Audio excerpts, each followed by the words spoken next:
Hi hello guys, welcome back to கல்கி official channel. நான் உங்கள் கல்கி. எல்லோரும் நல்லா இருப்பீங்கன்னு நினைக்கிறேன். நானும் நல்லா இருக்கேன். வீடியோக்குள்ளே போயிடலாம்.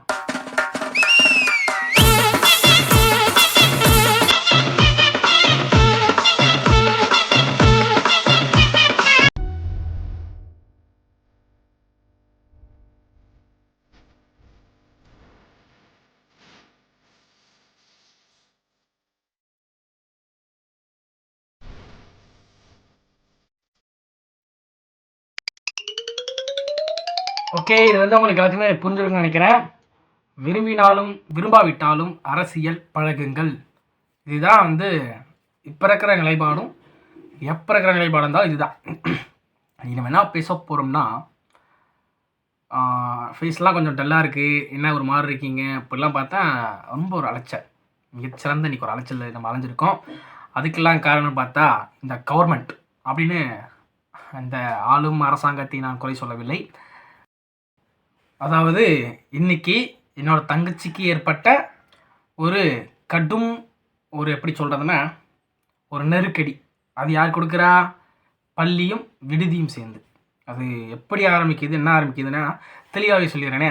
இன்றைக்கி நம்ம அந்த ரீல்ஸ் ரியாக்ஷன் வீடியோலாம் கொஞ்சம் அதை அப்படி அப்புறப்படுத்தி வச்சுட்டு இன்றைக்கி நம்ம அரசியலில் தான் பேச போகிறோன்றதை நான் உங்கள்கிட்ட சொல்லிடுறேன்.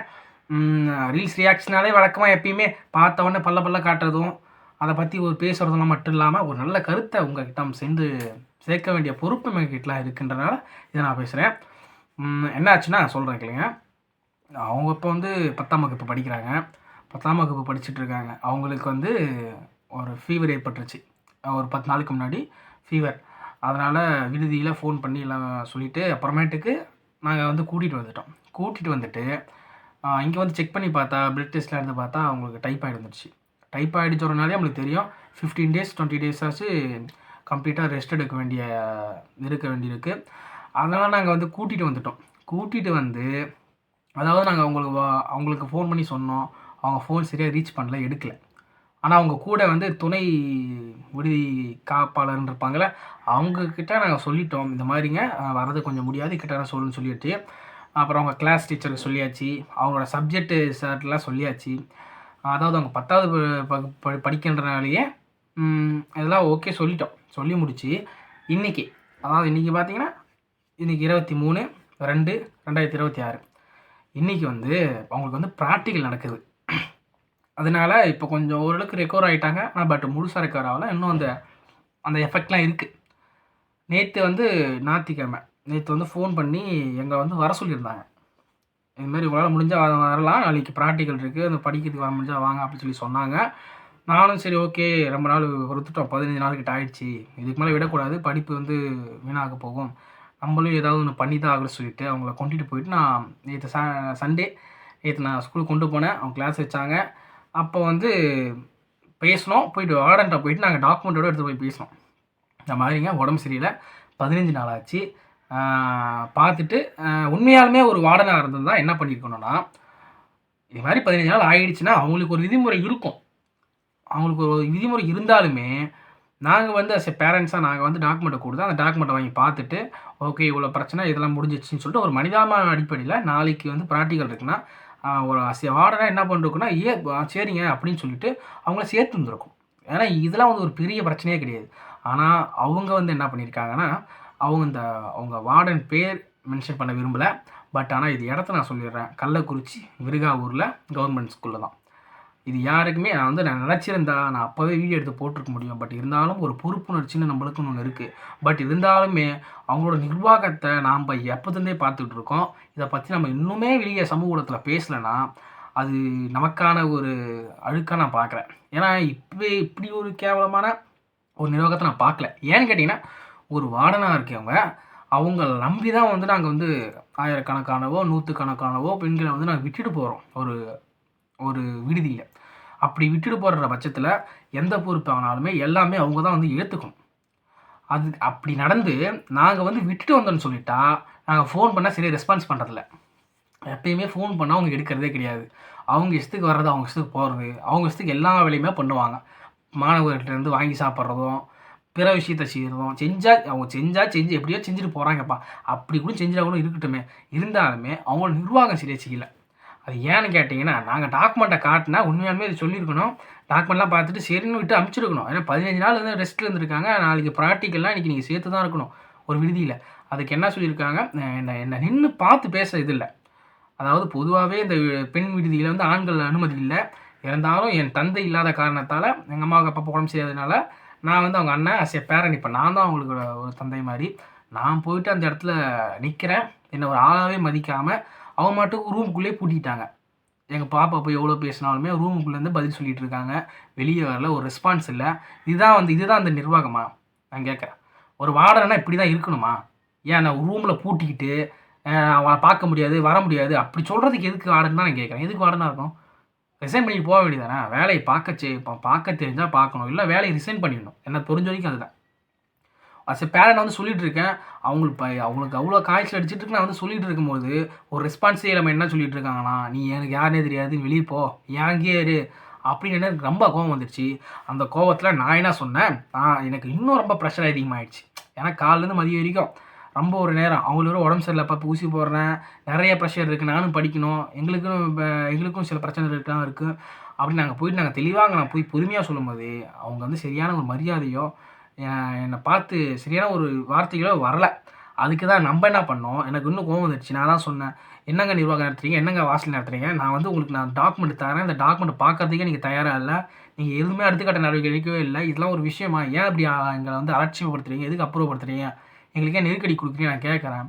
எனக்கு சரியான பதில் சொல்லாம, டாட் பூட்ன்னு கத்துறது மட்டும் தான் கத்துறது மட்டும் தாங்க லாகியா இருக்குது. கத்தி கத்தி பேசுறாங்களே தவிர வேற ஒண்ணும் இல்ல. நான் சொல்லி சொல்லி பார்த்தேன். முடியல. நம்ம என்ன பண்ண அடுத்த அடுத்த நடவடிக்கையா? சரி அடுத்த நடவடிக்கை நம்ம என்ன பண்ணலாம்? அடுத்த நடவடிக்கை பார்த்தோன்னா, என்ன பண்ண முடியும்? ஒரு வார்டன் வந்து இப்படி நம்மள வந்து ஒபே பண்ணாம, நம்ம கேட்கறதுக்கு பதில் சொல்லாம இருந்தாங்கன்னா, அடுத்து நம்ம என்ன பண்ணலான்னு பார்த்தேன். அன்னைக்கு ஹெச்எம்ட்ட தான் பேசணும்னு சொன்னாங்க. ஞாயித்துக்கிழமை ஹெச்எம் சார் வரல. ஃபோன் பண்ணி, "பரவாயில்லங்க, உண்மையாலுமே என்ன ஒரு விஷயம் தெரியுமா? இந்த இந்த உலகத்தில நமக்கு அப்பப்போ ஒரு நல்லவங்க வந்து நிப்பாங்க பாருங்களேன். அவங்க தான் வந்து சரியான கடவுள்னு நம்மளுக்கு தெரியும். நம்மளுக்கு வந்து கடவுள்னு எப்போ வந்து தெரியும்னா, ஒரு உதவியில எப்போ வந்து ஆபத்பாண்டவர் மாரி ஒரு ஆள் நிற்கிறாரோ, அப்பதான் நம்மளுக்கு அது உதவின்னு தெரியும். அதே பள்ளியில அவங்களுடைய வகுப்பாசிரியரும், அவங்களுடைய சப்ஜெக்ட் ஆசிரியரும் மிகச் சிறப்பான பணி செய்றாங்க. அதில ஈடு இணைக்கே சொல்ல முடியாது. சரியான ஒரு மனிதாபிமானம் தெரிஞ்சவரு உண்மையாலுமே. ஏன்னா, அந்த நேரத்தில நான் ஒரு கடவுளா தான் பார்த்தேன். மனிதாபிமானமானவரு. அவரு தான் சொன்னாரு, "ஏம்மா இதெல்லாம் ஒரு பிரச்சனையாப்பா?" அவருன்னு சொல்லிட்டு ஸ்கூல்ல ஏத்துக்கிட்டாங்க. பட் அந்த விடுதியில வந்து நான் ஏத்துக்கவே மாட்டேன் அப்படின்ற ஒரு ஈகோ ஈகோன்னு சொல்லாம, அதுக்கு என்ன சொல்லணும்னு எனக்கு தெரியல. அப்படி ஒரு நிலைமை. இது என்ன தவறான ஒரு விஷயமா தான் நான் கேட்கிறேன். இப்படி பண்ணி அன்னைக்கு மதியம் 12 மணி வரைக்கும் நான் இருந்துட்டேன். இருந்துட்டு மறுபடியும் அவங்களுக்கு உடம்பு சரியாம மாரி போனனால, திரும்ப நான் வண்டியில அடைச்சுக்கிட்டு நான் திரும்ப வீட்டுக்கு போறேன். போம்போது எனக்கு என்ன பண்ணணும்னே தெரியல. ரொம்ப ப்ரெஷர். என்னடா ஒரு சமூகத்தில ஒரு பெண்ணு, அதுவும் 10வது படிக்கிறாங்க. ஒரு பொதுத் தேர்வு எழுத போற நேரம். ஒரு பெண்களுக்கு வந்து படிப்பு த த படிப்பு தானே முக்கியம். உடம்பு சரியில்லாம வந்திருக்காங்களே, இப்ப அவங்கள பாராட்ட செய்யாம, இன்னும் அவங்க மேல பிரஷர போட்டு பிரஷர போட்டு, அந்த பொண்ணுக்கு படிப்பே வராம ஆக்கிடுவாங்க போல இருக்கு. இப்பவே பயப்படுறாங்க அந்த ஹாஸ்டல் எனக்கு வேணாம், பள்ளி பள்ளி வேணாம் அப்படின்னு. இப்படி பண்றதுக்கு எதுக்கு ஒரு நிர்வாகம் எடுத்து நடத்தணும்? கேவலம். நான் கேட்கிறேன். இது ஒரு விஷயமே கிடையாது. எதுக்கு இது இவ்ளோ ஆர்ப்பாட்டம்? எதுக்கு இவ்ளோ இது? எனக்கு வந்து ஒண்ணும் தெரியல. சாமானிய மக்கள், எளிய பிள்ளை நான். நான் வந்து அடுத்த கட்ட நடவடிக்கை என்ன எடுக்கணும்னு எனக்கு தெரியல. உடனே நான் என்ன பண்ணேன், 100க்கு கால் பண்ணேன். கால் பண்ணேன். 100ல வந்து வழக்கமா வந்து நம்ம சென்னை பக்கம்லாம் 100க்கு கால் பண்ணீங்கன்னா, உங்களுக்கு உடனுக்குடனே தகவல் வரும், மெசேஜ் வரும், ஃபோன் வரும், ஸ்பாட்டுக்கே வருவாங்க. ஆனா இது கள்ளக்குறிச்சின்றனால இது வந்து இப்படி அந்த அந்த மெயின் இடத்துல மட்டும் தான் பார்ப்பாங்களே தவிர, அதை விட்டு வெளிய வந்துட்டா அந்த அளவுக்கு சரியான ஒரு ரெஸ்பான்ஸ் இல்ல. பட் ரெஸ்பான்ஸ் எப்படி வந்துச்சுன்னா, கிட்டத்தட்ட 1 மணி நேரம் கழிச்சு நான் 100க்கு ஃபோன் பண்றேன். அப்போ போய் பேசிட்டு கிட்டத்தட்ட ஒரு 1 மணி நேரத்துக்கு அப்புறமேட்டுக்கு ஒருத்தவங்கலாம் ஃபோன் பண்ணி பேச ஆரம்பிச்சாங்க. நான் அதுக்குள்ள வீட்டுக்கு வந்துட்டேன். பேசினாங்க. இது மாரி சொன்னேன். நடந்தது சொன்னேன். நான் என்ன பண்ணேன்னு தெரியலங்க. எனக்கு ஏதாவது ஐடியா சொல்லுங்க. இல்ல நான் வேற ஏதாவது பண்ணலாமான்னு சொல்லிட்டு மாற்று வழி சொல்லுங்கன்னேன். அதுவுமே அவங்க எதுவுமே சொல்லல. பெரிய தயாரா இல்ல. அப்புறமேட்டுக்கு அந்த வார்டன் நம்பர் வாங்கி பேசினாங்க. என்ன பேசினாங்கன்னு தெரியல. சரிப்பா நாளைக்கு நீ ஹெச்எம்ம போய் பாரு. அம்மாவ கூட்டு போய் பாருன்னாங்க. நானும் சரி ஓகேன்னு சொல்லிட்டு கூட்டிட்டு போயிட்டு அடுத்த நாள், அதாவது இன்னைக்கு காலையிலேயே நானும் போனேன். போயிட்டு எங்க அம்மாவ கூட்டிட்டு போயிட்டு நான் பேசிட்டு இருக்கேன். அவங்க டாக்குமெண்ட் எடுத்துட்டு போயிட்டு அவங்கள்ட்ட நீட்டா போறாங்க. அந்த வார்டன் அம்மா என்ன சொல்றாங்க, "ச்சீ எடைய போ. ச்சீ எடைய போ. யாருன்னே தெரியாது. எடைய போ." அப்படின்னு சொல்லிட்டு கேவலமா நடந்துக்கிறாங்க. அப்புறம் இந்த மாதிரி நடந்துக்கிட்டா அப்புறம் எங்களுடைய வார்த்தை எப்படி வரும்? உண்மையாலுமே ஒரு உண்மை ஒன்று இருக்குது, என்ன தெரியுமா? மரியாதை கொடுத்து மரியாதை வாங்கு. யூ ரெஸ்பெக்ட் அண்ட் டேக் ரெஸ்பெக்ட்னு சொல்லிட்டு இருக்கோம். அதெல்லாம் என்ன சும்மாவா? அப்புறம் இப்படிலாம் பேசினா அப்புறம் எங்களுக்கு பேச தெரியாதா? சரி இடையே போ அப்படி இப்படின்னா என்ன? நான் தீண்டத்தகாதவர்களா இல்லை வேற யாராவா? ஒரு பள்ளி ஒரு நிர்வாகத்தை நடத்துறீங்க, அதுக்கு கூட அந்த விடுதி இருக்குது, அந்த விடுதிக்கு நான் பேரண்ட்ஸ் நினச்சாரு அண்ணா நான் வந்தேன், என்ன அப்படி பேசுனீங்க? ஒரு பேரண்ட் வந்திருக்காங்க, அவங்களுக்கு மரியாதை கொடுத்து பேச தெரியலனா என்ன இடவுக்கு படித்து அந்த பணிக்கு வந்தீங்க? இது என்ன இது என்ன என்ன மொழி இது? என்ன பாடி லாங்குவேஜ் புரியல, என்ன பேசுறீங்க? இதில் வந்து என்னாரே சொல்கிறாங்க. நான் வந்து அந்த நேரத்தில் உணர்ச்சி வசப்பட்டு நான் வந்து சொன்னேன், நான் ரூல்ஸ் தான் பேசுனேன். இப்படிலாம் இருக்குதுங்க, இப்படிலாம் போகுதுங்க, ஏங்க அனுமதிக்கல, அதுதான் ரூல்ஸ் தான் பேசினேன். பட் ஆனால் இது என்ன பண்ணிடுச்சுன்னா, நான் போலீஸுக்கு ஃபோன் பண்ணி அவங்க பேசுனது வந்து அதாவது எனக்கு தெரியல, என்ன பண்ண தெரியல. அவங்க ஒரு அட்வைஸராக அவங்க சொல்லியிருக்காங்க, ஏமா சேர்க்கல சேர்த்துக்குவாங்க அப்படின்னு சொல்லியிருக்கிறது வந்து தப்பு இல்லை. இது வந்து அந்த ஹெச்எம் கிட்ட இந்த விடுதி ஆய்வாளர் என்ன சொல்லியிருக்காங்கன்னா, போலீஸை கூப்பிட்டு மிரட்டுறாங்க, இவங்களை போலீஸை வச்சு நெருக்கடி கொடுக்குறாங்க, போலீஸை வச்சு திட்ட வைக்கிறாங்க, இவங்க யாருன்னு என்னன்னு தெரியல, ஏன் இப்படி பண்ணுறாங்க தெரியல, அசிங்கமாக பேசுகிறாங்க அப்படின்னு சொல்லிட்டு ஒன்று ரெண்டு போட்டு விட்ருக்காங்க. உடனே ஹெச்எம் சார் என்ன பண்ண ஆரம்பிச்சிட்டார், யாருமா அது என்ன இது, நான் இப்போ வந்து பார்க்குறேன், பார்த்தா தான் விடுன்னு சொல்லிட்டு அவர் ஒரு பக்கம் அடாவடியாக இருந்து அப்புறம் போய் பார்த்தேன், அங்கேயும் சுற்றி பார்த்தேன், எங்கேயோ போய் எனக்கு ஒரே பைத்தியம் முடிச்சிடுச்சு. உண்மையாலுமே நான் நினச்சேன், இப்படிலாம் ஒரு கேவலமான ஒரு நிர்வாகம் நடத்துறதுக்கு நடத்தாமல் விட்டுட்டு போகலாம் தயவு செஞ்சு. ஏன்னு சொல்கிறேன்னா, இது வந்து ஒரு உயிர் சம்மந்தப்பட்ட விஷயம். ஒரு உயிர் இது இந்த பொண்ணுக்கு உயிர் போயிடுச்சுன்னா திரும்ப அந்த நிர்வாகம் தந்துருமா? திரும்ப வந்து ஏமா எங்கள் விடுதிக்கு வரல, ஏன் எங்கள் பள்ளிக்கு வரல அப்படின்னு கேட்க முடியாதுல்ல. எப்பயுமே ஒரு ரூல்ஸ் ரெகுலேஷன்ஸ் இருக்குது, தப்பு இல்லை. பட் ஆனால் அது மனிதனுக்கு பாதிப்பு எஃபெக்ட் தரக்கூடிய ஒரு வழியில் போச்சுன்னா நம்ம அந்த ரூல்ஸை வந்து பிரேக் பண்ணி தான் ஆகணுன்றதை விட நம்ம வளைஞ்சு தான் போகணும். ஏன்னா எல்லா விஷயமும் அப்படி தான் நடக்குது. நம்ம ஒரு மனித உயிர் தான் முக்கியம்னு பார்த்தா உயிர் தான் முக்கியம். அதை விட்டுட்டு மற்றதெல்லாம் அப்புறம் தான் படிப்பு, அப்புறம் தான் அறிவு, அப்புறம் தான் செல்வம், அப்புறம் தான் எல்லாம். அதுக்கே நீங்கள் இவ்வளோ அக்கறை எடுத்து நீங்கள் ஒன்றுமே பண்ணலாம். நான் உங்களை என்ன சொல்கிறது தான் எனக்கு தெரியல. இது வந்து எனக்கு மட்டும் இல்லை, என்ன மாதிரி இன்னும் எத்தனை பேருக்கு நடந்ததுன்னு தெரியல. அப்படி ஒரு ப்ரெஷர். ஒரு சாமானிய ஒரு மக்கள் நினச்சா, ஒரு சாமானிய மனுஷன் நினச்சா ஒரு நிர்வாகத்தை வந்து கேள்வி கேட்க முடியாதா? கேள்வி கேட்கக்கூடாதா? நாங்கள் கேள்விலாம் கேட்கல, எங்களுக்கு நடந்த விஷயத்த நாங்கள் ரிப்போர்ட்டோடவோ சொல்கிறாங்க. நீங்கள் அதை ஏற்றிக்கலைன்னா நீங்கள் என்ன மனுஷங்க தான் நான் கேட்குறேன்.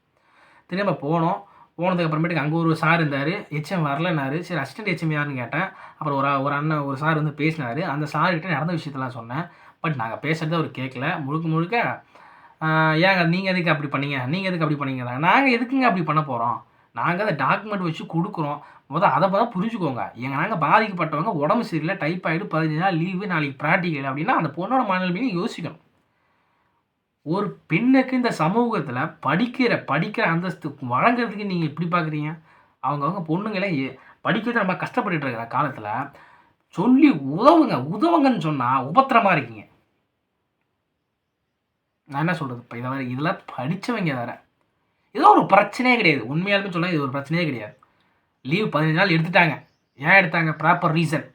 உடல்நிலை குறைவாயிடுச்சு, ஹாஸ்பிட்டல் இருந்திருக்காங்க, மருத்துவம் பண்ணியிருக்காங்க, இதனால் வர முடியல தான். அதுக்காகலாம் நம்ம உடம்பே சரியில்லைனாலும் ஐசியூவில் சேர்க்காம போயிட்டு நான் பள்ளியில் சேர்த்து விட்டு விடியில் சேர்த்து விட்டுருக்க முடியுமா? இதெல்லாம் என்ன அது?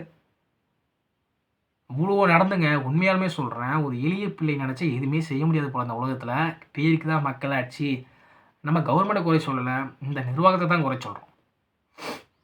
ஏன்னா அடுத்த கட்ட நடவடிக்கை என்னவா இருந்துச்சுன்னா, ஓகே மாவட்ட கலெக்டருக்கு போவோம், ஆஃபீஸுக்கு போவோம், அப்படி தான் நான் நினச்சேன். ஏன்னா இங்கேயே வந்து நீங்கள் இங்கேயே வந்து எங்களுக்கான அந்த இது சரியில்லைன்னா நாங்கள் எங்கெல்லாம் போயிட்டு அந்த உதவி நாங்கள் நாடுறது? இது எங்களுக்கு மட்டுமே கிடையாது. உண்மையாலுமே சொல்கிறேன், இந்த வீடியோ பார்க்குற எல்லாருமே ஒரு கட்டத்தில்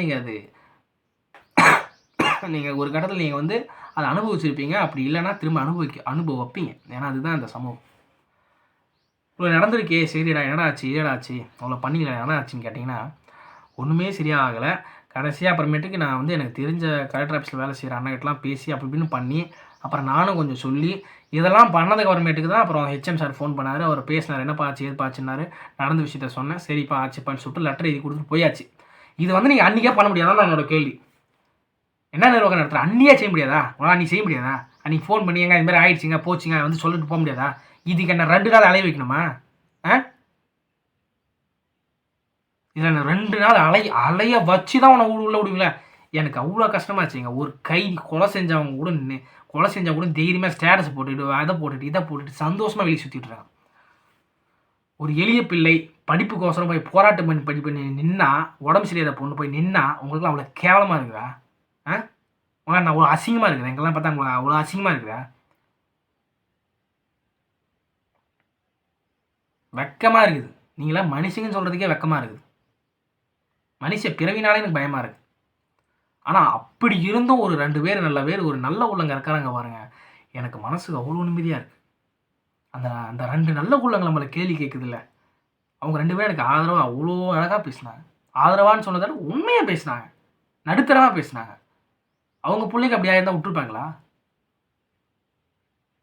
எப்படியோ இந்த ஒரு விஷயம் அப்புறம் இப்படிலாம் போயிட்டு நான் கேட்குறேன், இந்த சமூகத்தில் ரெக்கமெண்ட் பண்ணி தான், அதிகாரத்தை காட்டி தான், பணபலத்தை காட்டித்தான் நாங்கள்லாம் வாழணும்னா என்னத்துக்குடா நிர்வாகம் நடத்துறீங்க? என்னத்துக்கு தான் ஆட்சி நடத்துறீங்க? என்னத்துக்கு தான் அதிகாரம் வச்சுருக்கீங்க? உண்மையாலுமே எங்களாலேயே அந்த பிரச்சனையை தீர்க்க முடியல, எங்களுக்கே ஒரு ஆள் வந்து அங்கே முட்டு மோதி கொடுத்தா தான் அந்த பிரச்சனை சக்ஸஸ் ஆகுனா என்ன இது அரசியல்? என்ன ஒரு நிலைப்பாடு? புரியுதுங்களா? இது நான் எவ்வளோ நேரம் பேசினாலுமே இதுக்கான தீர்வு கிடைக்குமான்னு எனக்கு தெரியல. பார்க்குற நீங்களாவது கொஞ்சம் தெரிஞ்சுக்கோங்க, புரிஞ்சுக்கோங்க, நல்லபடியாக செயல்படுங்க. உங்கள் வீட்லேயும் 1008 பிரச்சனை நடக்கும், எங்கள் வீட்லேயும் 1008 பிரச்சனை இருக்கும். இந்த சமூகத்தில் வந்துட்டா என்ன பண்ணுறதே தெரியல. இதனாலே நிறைய ப்ரெஷர் வந்து நிறைய பேர் படிக்காமல் ஓடி போகிறான். எதுக்கு ஓடி போகிறான்? படிக்காமல் ஓடி போகிறான். எதுக்கு ஓடி போகிறான்? ஆசிரியர் அடிக்கிறாங்க. உட்கார வச்சு பேசுங்க, உட்கார வச்சு பேசுங்க. அவன் காயத்துக்கு மருந்து போடுங்க. அதை விட்டுட்டு இன்னும் அவனை காயப்படுத்திட்டு இருக்காங்க. இந்த பிரச்சனையை வந்து வெளியே கொண்டு போகலான்னு தான் நான் நினச்சிட்டு இருந்தேன். சரி வேண்டாம், ஆனால் அவங்களுக்கு வார்டனாக இருக்க தகுதி இல்லை, எனக்கு அது மட்டும் நல்லா தெரியும். ஒழுங்காக யாராக இருந்தாலுமே ஒரு மரியாதை கொடுத்து பேசுறதில்ல. பேரண்ட்ஸ் வந்தால் வா போ சீக்கின்னு ஒரு மாதிரி கேவலமாக நடத்துறது. நாயை கூட மதிப்பாங்க பொழுது எங்களை மதிக்கிறதில்ல. ஒரு ஃபோன் பண்ணி பேசுறதில்ல. அந்த பசங்க என்ன பண்ணிகிட்டு இருக்காங்கன்னு ஃபோன் பண்ணி பேசுறது கூட என்னால் முடியல. அந்த அளவுக்கு நீங்கள் அவ்வளோ அலட்சியமாக இருக்கீங்க. சாப்பாடே மீந்து போச்சுன்னா உங்கள் வீட்டுக்கோ எடுத்துகிட்டு போவீங்க. ஓகே, அதெல்லாம் ஓகே. இருந்தாலும் சரியான நிர்வாகம் நடத்துங்க தான் நான் சொல்கிறேன். ஏதோ என்னால் முடிஞ்சது நான் செஞ்சேன். எனக்கு சில பேர் ஆதரவு கொடுத்தாங்க. அந்த ஆதரவில் தான் நான் முடித்தேன். இல்லை என்னோட ஒரு கடைக்கோடி நானும் கடைக்கோடி தான். என்னோட ரொம்ப கீழே இருக்கவங்கலாம் எப்படி பேசுவாங்க? படிக்காதவங்களாம் எப்படி இந்த மாதிரி சுச்சுவேஷன்லாம் ஹேண்டில் பண்ணுவாங்க? எப்படி சமாளிப்பாங்க? தயவு செஞ்சு படித்தவங்க, ஒரு நிர்வாகத்தில் இருக்காங்க, ஒரு கவர்மெண்ட் போஸ்ட்டில் இருக்கவங்க, எளிய மக்களையும் படிப்பறிவு இல்லாதவங்களையும் மனுஷனாக மதிங்க. புரிஞ்சுக்கணும்னு நினைக்கிறேன். சரி ஓகே, நான் ரொம்ப நேரம் பேசி எனக்கும் டயர்டாக இருக்குது. உங்களை நான் டயர்டாக்க வைக்கல. ரீல்ஸ் ரியாக்ஷன் போட வைக்கலான்னு தான் வந்தேன். ரொம்ப நாளாச்சு உங்களை ரீல்ஸ் ரியாக்ஷனில் பார்த்து. மன்னிச்சிடுங்க, போட முடியல. பட் இருந்தாலும் போட பார்க்குறேன். பாய்.